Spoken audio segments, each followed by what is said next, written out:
প্রশ্নটি করুন। শুভ সন্ধ্যা সবাইকে। আমার নাম আদিত্য, আর আমি চেন্নাইয়ে ইঞ্জিনিয়ারিংয়ে শেষ বর্ষের ছাত্র। আর যদিও বা আমি হিন্দু, ইসলাম সম্পর্কে প্রশ্ন করছি আর জিজ্ঞাসা করছি, কারণ জাকির নায়েক হচ্ছেন সবচেয়ে উপযুক্ত। যেমন আপনি লেকচারে অনেকবার বলেছেন যে পবিত্র কোরআন লেখা হয়েছে 1400 বছর আগে, আর মনে করা হয় সবচেয়ে সেরা এবং আল্লাহর দেয়া সর্বশেষ ওহী। তাই আমার দুটি প্রশ্ন। আল্লাহ সবকিছু জানেন, কেন তিনি সেরা গ্রন্থটি প্রথমেই দেননি প্রথম নবীকে, আর ঈশ্বর এত সময় নিলেন তার জ্ঞানের সেরাটা দিতে?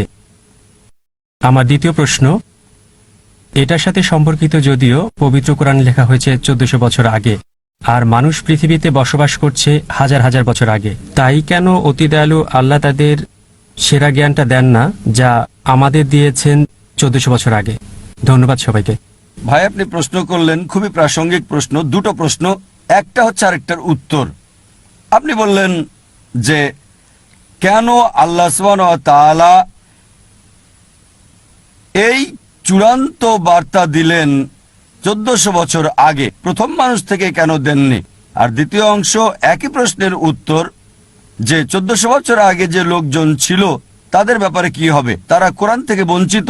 আল্লাহ যদি অতি দয়ালু, অতি মহান, অতি ক্ষমাশীল হন, তাহলে 1400 বছর আগের লোকজন কি বঞ্চিত হয়নি? খুবই ভালো প্রশ্ন করেছেন।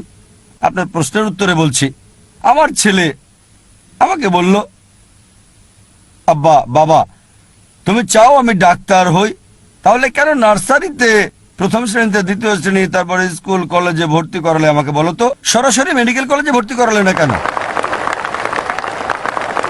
যদি আমার ছেলেকে ডাক্তার বানাতে চাই আমি, সরাসরি তাকে মেডিকেল কলেজে ভর্তি করাতে হবে না। প্রথমে তার জন্য ক্ষেত্র তৈরি করতে হবে। প্রথমে সে প্রি প্রাইমারি স্কুলে যাবে, তারপর স্কুলে যাবে স্ট্যান্ডার্ড 1, এভাবে স্কুল পাশ করবে, তারপর হাই স্কুলে যাবে, তারপর কলেজ যখন যোগ্যতা অর্জন করবে তখন মেডিকেল কলেজে যাবে সে। একইভাবে সর্বশক্তিমান আল্লাহ, যিনি অদৃশ্য জ্ঞানের মালিক, যার সকল কিছুর জ্ঞান আছে, মানব জাতির ব্যাপারে যিনি জানেন, তাই এটা বলা হয়েছে পবিত্র কোরআনে সূরা রাদ অধ্যায় নম্বর 13 আয়াত নম্বর 38। আল্লাহ বলেন, লিকুল্লি আজলিন কিতাব, কিতাব দেওয়া হয়েছে প্রত্যেক যুগে, প্রত্যেক সময়ে। কোরআনে 4টার নাম বলা হয়েছে, তাওরাত, জাবুর, ইনজিল এবং কোরআন। অনেক কিতাব নাজিল করা হয়েছে।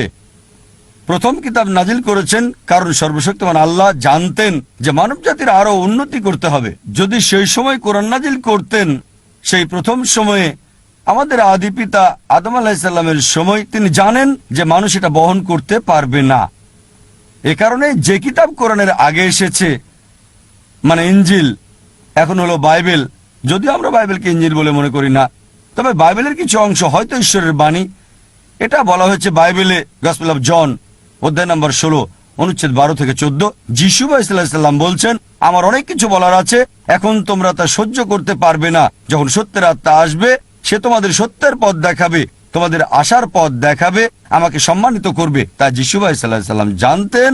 তারপরও তিনি বলেছেন, তোমরা তা সহ্য করতে পারবে না, এজন্যই সর্বশেষ এবং চূড়ান্ত নবী আসবে, সে তোমাদের আশার পথ দেখাবে। এভাবে সর্বশক্তিমান আল্লাহ ভালোভাবেই জানতেন কোন সময়টা সর্বশেষ ও চূড়ান্ত বার্তা কোরআন নাজিলের উপযুক্ত সময়, আর সেটা ছিল 1400 বছর আগে।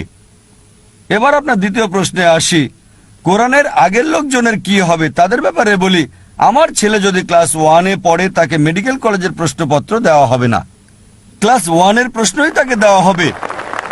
যদি হাই স্কুলে যায়, হাই স্কুলের প্রশ্নই তাকে দেওয়া হবে, তারপর জুনিয়র কলেজ। ঠিক একইভাবে সর্বশক্তিমান আল্লাহর মূল বার্তা সব গ্রন্থেই, সব কিতাবে, প্রথম থেকে শেষ কিতাব কোরআন পর্যন্ত একই, অর্থাৎ এক আল্লাহকে বিশ্বাস করতে হবে, একমাত্র তারই ইবাদত করতে হবে। তাই সব নবীগণ, প্রথম নবী আদম আলাইহিস সালাম থেকে শুরু করে, তারপর নূহ, ইব্রাহিম, মুসা, ঈসা, মুহাম্মদ সাল্লাল্লাহু আলাইহি সাল্লাম, সবার মূল কথা একই, আল্লাহ সুবহানাহু ওয়া তাআলার একত্ববাদ, তাওহীদ সম্পর্কে। আর এই আল্লাহর একত্ববাদ, তাওহীদ নিয়ে ইনশাআল্লাহ আমি বিস্তারিত আলোচনা করব এই কনফারেন্সের শেষ দিনে, শেষ রবিবারে, 20 জানুয়ারি ইনশাআল্লাহ। আশা করি উত্তরটা পেয়েছেন। ধন্যবাদ। From chapter 9 verse number 5, that iman is the negligence of salah.